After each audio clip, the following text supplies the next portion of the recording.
अस्सलाम वालेकुम व्यूअर्स, मैं हूं समीना पाशा। व्यूअर्स, उम्मीद है आप लोग खैरियत से होंगे। लेकिन मुल्क के जो माली हालात हैं, जो माशी हालात हैं, वो बिल्कुल भी खैरियत से नहीं है और काफ़ी ज़्यादा सिचुएशन जो है वो ख़राब होती जा रही है। अगर आप इस व्लॉग की जो इंट्रोडक्शन है उससे ये सोच के महसूस कर रहे हैं कि आज कोई मैं बड़ी सकील गुफ्तगू करने जा रही हूँ, तो ऐसा कुछ नहीं है। मैं कोशिश करूँगी कि बहुत ही सादा और आम फहम अल्फाज में आपको बता सकूँ कि इस वक्त पाकिस्तान की मईशत की हालत क्या है और आइंदा आने वाले दिनों में क्या होने वाला है, और ये भी कि ये जो हुकूमत है वो इस वक्त किस मुश्किल में फंस गई है। वो जिसको कहते हैं ना, 100 प्याज भी खाना और 100 जूते भी खाना। तो इस हुकूमत ने अपने लिए ख़ुद ये इंतखाब किया कि वो 100 जूते खाना भी पसंद करेंगे और 100 प्याज खाना भी पसंद करेंगे। और ये मैं ऑन रिकॉर्ड भी अपनी एक ट्वीट में बहुत पहले कह चुकी हूँ कि इसी 4-5 महीने पहले भी जब इस तरह बड़ी ज़ोर था तहरीक पे इमरान खान साहब की कि जी इलेक्शन कराएं, और ऐसा लग रहा था एकदम कुछ हलचल मची है, और फिर सब ने मिल के दोबारा सोचा कि नहीं, हम हुकूमत की मुद्दत पूरी करेंगे, तो मैंने तभी लिख दिया था कि ये 100 जूते भी खाएंगे और 100 प्याज भी खाएंगे। और अब जो हालात वाक़यात हैं उसी तरफ जाता दिखाई दे रहे हैं। किस तरह, वो मैं आपको इस वीडियो में बताऊंगी। लेकिन उससे पहले आपको करना होगा चैनल को सब्सक्राइब भी, और वीडियो को लाइक और शेयर भी किया कीजिए, और अपने हल्का अहबाब में भी इस चैनल के बारे में बताएं। सिचुएशन ये है कि कुछ खबरें तवातुर से मेरी नज़र से गुजरी हैं, वो मैं आपके साथ पहले शेयर कर देती हूँ, और फिर मैं उसके बाद आपको बताती हूँ कि इन खबरों का मतलब क्या है। पहली खबर तो मैंने ये देखी कि इस वक्त सिचुएशन ये है गवर्नमेंट की कि जो सरकारी इदारे हैं वहाँ पर तनख्वाहें देने के लाले पड़ गए हैं। और इस खबर की तफसील जब मैंने देखी तो पता ये चला कि जितने भी अलाउंसेस हैं वो बंद कर दिए गए, जितनी भी मुराआत हैं वो बंद कर दिए गए, जितनी भी एक्स्ट्रा जो भी पेमेंट्स होती थी इधर उधर जाने आने की दौरों की, वो बंद कर दी गई हैं। और हत्ता कि अब ये भी सोच में पड़े हुए हैं, कैलकुलेशंस बना रहे हैं अभी कि जो तनख्वाहें हैं, जो पेंशन्स हैं, उनकी अदायगी भी कैसे की जाए। तो पहली खबर तो ये। फिर उसके बाद मैंने खबर देखी कि जनाब इंडस मोटर्स, मालूम है आपको इंडस मोटर्स के बारे में, Indus motors announces to temporary shut down its production plant. फिर मैंने खबर देखी Jazz is selling its all 10,000 towers in Pakistan. Jazz की जो कंपनी है वो अपने 10,000 टावर्स जो है वो सेल कर रही है।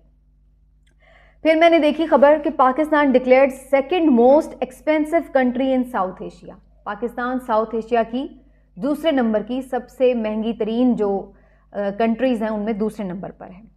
फिर मैंने खबर देखी कि 417 containers worth 1.5 billion stuck at port Qasim on dollar shortage. 417 containers जो हैं वो पोर्ट कासिम पर खड़े हुए हैं, फंसे हुए हैं। क्यों? क्योंकि आपके पास डॉलर नहीं है। डॉलर में पेमेंट होती है जब आप बाहर से चीज़ें मंगवाते हैं, तो जब डॉलर नहीं होंगे तो आप वो जो कंटेनर्स हैं वो वहाँ खड़े के खड़े, वो मुल्क के अंदर आपके सामान नहीं आ रहा। फिर मैंने खबर देखी कि Pakistan at risk of currency crisis warns Japan's holding firm. और पाकिस्तान जो है वो एक करेंसी क्राइसिस में है, और ये जापान की जो एक होल्डिंग फर्म है उसकी तरफ से अनाउंस किया गया। और फिर मैंने खबर देखी कि Pakistan debt skyrockets to 62.5 trillion. जो पाकिस्तान का डेट है वो एक जिस तरह आसमान पर जाता है ना तेज़ी से चीज़, उस तरीके से उसके जो इस वक्त लेवल है वो 62.5 ट्रिलियन तक जा पहुंचा है। और उसके बाद फिर मैंने ये भी खबर देखी कि टोयोटा हो या सुजुकी हो, उन्होंने भी अपनी अपनी जो प्रोडक्शंस हैं वो फ़िलहाल बंद कर दी हैं। फिर मैंने ये भी खबर देखी जनाब कि जो आपकी फैसलाबाद की टेक्सटाइल इंडस्ट्री है वो टोटल बंद हो गई। उन्होंने कंप्लीट उसको जो है वो बंद कर दिया है। टेक्सटाइल इंडस्ट्री जो आपकी मॉल की है, वो कहते हैं कि जी हमारे पास तो है ही नहीं है ऐसा सामान इस वक्त नहीं, बिजली नहीं है, वो हमारे पास कॉस्ट ही पूरी नहीं हो रही। तो पहले मरहले में तो हम ये कुछ दिनों से सुन रहे थे कि जी वर्कर्स जो हैं वो निकाल रहे हैं, फैक्ट्री वाले, और इस तरह से लोग बेरोज़गार हो रहे हैं। तो अब अल्टीमेटली उन्होंने बिल्कुल उनको टेक्सटाइल इंडस्ट्री को बंद कर दिया। फिर मैंने ये भी खबर देखी कि पाकिस्तान के पास अब सिर्फ 5 हफ्ते के रिजर्व्स रह गए। व्यूअर्स, आपको पता है कि 5 हफ्ते के रिजर्व्स का मतलब क्या है? इसका मतलब ये है कि जैसे अगर आप, खुदा न खास्ता मैं अब आपके ऊपर मिसाल दे के कह रही हूँ, लेकिन कि आपके घर में अब सिर्फ इतने पैसे बचे हैं कि आप अगले जो 5 हफ्ते हैं वो किसी तरह निकाल लें, उनके आप चीज़ें ख़रीद लें जाके, ये वो। उसके बाद आपने क्या करना है, आपके पास कोई प्लान नहीं है कि 5 हफ्तों के बाद आपने ज़िंदगी की गाड़ी कैसे चलानी है, आपको कुछ पता नहीं है। तो यही सूरत हाल इस वक्त पाकिस्तान की इकॉनमी की है। ये जो मैंने आपको बुनियादी चंद अहम खबरें दे दी हैं, क्या आपको इसके बाद मज़ीद कुछ जानने की ख्वाहिश है कि पाकिस्तान डिफ़ॉल्ट हो रहा है या नहीं हो रहा? आप ये जो तुर्रम खां आए थे, ये जो तजर्बाकार आए थे, ये जो जीनियस आए थे, इनके जब आते हुए इनके जो छलांगें थीं और जो इनके दावे थे और जो इनकी बांगें थीं, ज़रा वो आप सुन लें। और उसके बाद अब इनकी उल्टी कलाबाजियाँ आप देखें, चीखें देखें आप जो आसमान तक जा रही हैं। क्या अब इनसे कुछ बन नहीं पड़ा? आए तो थे ये कह के जी हम रियासत बचाने आए हैं, हमने सियासत दाव पे लगा ली। बचा ली रियासत, बचा ली रियासत। ये हाल किया आपने रियासत का, इसको बचाना कहते हैं तो फिर तबाह करना किसे कहते हैं? यही इस वक्त सूरत हाल है। और अब सिचुएशन यहाँ तक आ चुकी है कि IMF ने ये कह दिया है कि अगले अगर पैसे चाहिए तो भैया पहले जो शराइत हैं वो पूरी करें, जो आप पूरी नहीं कर रहे। और आपको पता है उनकी शराइत क्या है? अब आप कमर कस लीजिए, क्योंकि उनकी शराइत को ये नहीं है कि नवाज शरीफ साहब जो हैं वो अपने एक्स्ट्रा जो पैसे हैं, वो जो आपके लंदन के अपार्टमेंट्स हैं वो वापस लेके आए, उनके पैसे वापस करें, चोरी का माल जो सारे बदउनवान लोगों ने इकट्ठा किया हो वो वापस करें। ऐसी कोई शराइत नहीं है उनकी। उनकी शराइत ये हैं कि टैक्स लगाएं, अवाम का कचूमर निकालें, बिजली की कीमत बढ़ाएं, गैस की कीमत बढ़ाएं, पेट्रोल पे टैक्स लगाएं और पेट्रोल को महंगा करें। इतना ही नहीं, उनकी जितनी भी आपने ये सब्सिडीज़ दी हुई हैं इनको बंद करें। जो थोड़ी बहुत सब्सिडीज़ मिल रही हैं उनको भी बंद करें। खैर सब्सिडीज़ तो वैसे ही माशाल्लाह हमारे मुल्क में सिर्फ अमीरों को मिलती हैं, जो सन्नतकार हैं उनको मिलती हैं सब्सिडीज़, जो इम्पोर्टर्स होते हैं, एक्सपोर्टर्स होते हैं सॉरी, उनको मिलती हैं, कि जो बाहर चीज़ें भिजवाते हैं मुल्क से उन्हें सब्सिडीज़ दी जाती हैं। तो सब्सिडीज़ तो खैर शाफिया को ही हमारे मुल्क में मिलती हैं, लेकिन बहरहाल वो भी उन्होंने कहा है कि जी सब्सिडीज़ जितनी भी गरीबों को मिल रही हो या अमीरों को मिल रही हो सब बंद करो। चलें जी, कोई चक्कर नहीं है। तो सारा जो बोझ है वो किस पर आ रहा है? आप लोगों पर आ रहा है। क्यों आ रहा है? क्योंकि कुछ लोगों की ख्वाहिशें पूरी नहीं हो रही थी।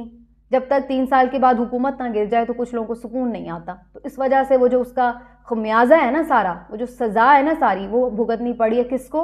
आपको। तो अब आप तैयार हो जाएं, IMF की शराइत पूरी करनी पड़ेंगी, वरना वो आपको पैसे नहीं देगा। पैसे नहीं देगा तो फिर उसके बाद किसको भुगतना पड़ेगा? सॉरी, वो भी आपको ही भुगतना पड़ेगा जनाब। वो कैसे भुगतना पड़ेगा वो भी सुन लीजिए।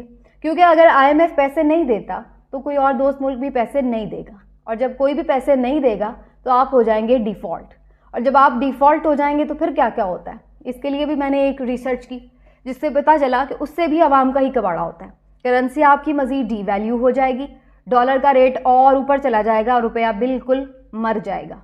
फिर उसके बाद आपको जो खाने पीने की अशियाँ उनकी किल्लत हो जाएगी। उसकी वजह ये कि बहुत सारी चीज़ें इंपोर्ट करने के, जो बाहर से आप मंगवाते हैं ना, चीज़ चूज़ ये वो जो तमाम चीज़ें, लटरम बटरम, और ख़ास तौर पे खाने का ऑयल भी, ये सब चीज़ें ये फिर आपको जल्दी मिलेंगी नहीं। और जब आपको नहीं मिलेंगी तो इनकी शॉर्टेज हो जाएगी। जब शॉर्टेज हो जाएगी तो ये कीमतें और इनकी बढ़ जाएंगी। इन्फ्लेशन का एक तूफ़ान अभी भी मुल्क में है, उससे डबल हो जाएगा। अगर इस वक्त 27% है तो समझिए कि ये 50% से ऊपर चले जाएगी आपका इन्फ्लेशन रेट। पेट्रोल के लिए लंबी लंबी लाइनें लगी हुआ करेंगी, पेट्रोल नहीं मिलेगा। बिजली की लोड शेडिंग श्रीलंका में आपको पता है आफ्टर डिफ़ॉल्ट कितनी हो रही है? 12 घंटे से ज़ायद। तो तैयारी कर लें, 12 घंटे से ज़ायद बड़े शहरों में लोड शेडिंग एक नॉर्मल रूटीन की बात होगी। हो सकता है इससे ज़्यादा भी हो जाए, मैं सिर्फ कम अज़ कम बता रही हूँ। उसकी भी वजह यह है कि जब आपके पास तेल ही नहीं होगा तो कारखाने चलेंगे कैसे, बिजली बनेगी कैसे? और तेल लाने के लिए आपको चाहिए डॉलर्स, पैसे, और वो आपके पास होंगे नहीं। उसके बाद ये होगा कि तमाम हुक्मरान तबका अपने बैग पैक करेगा और आपको कहेगा बाय बाय खुदा हाफिज़, और चलता बनेगा, और आप यहाँ पर डिफ़ॉल्ट के मज़े लूट रहे होंगे। मेरे मुंह में खाक, अल्लाह ना करे कि ऐसी सिचुएशन बने, लेकिन हुकूमत इस वक्त इसी दो राहे पर खड़ी है। क्योंकि अगर वो IMF की शराइत पूरी नहीं करती नाज़रीन, तो फिर भी यही होगा कि मुल्क डिफ़ॉल्ट कर जाएगा, और ये भी तौक इनके ही हिस्से में आ जाएगा कि पाकिस्तान पहली दफ़ा इस मुल्क के अंदर, इस मुल्क में इस हुकूमत की वजह से डिफ़ॉल्ट किया है। ये हुकूमत इसको संभाल नहीं सकी।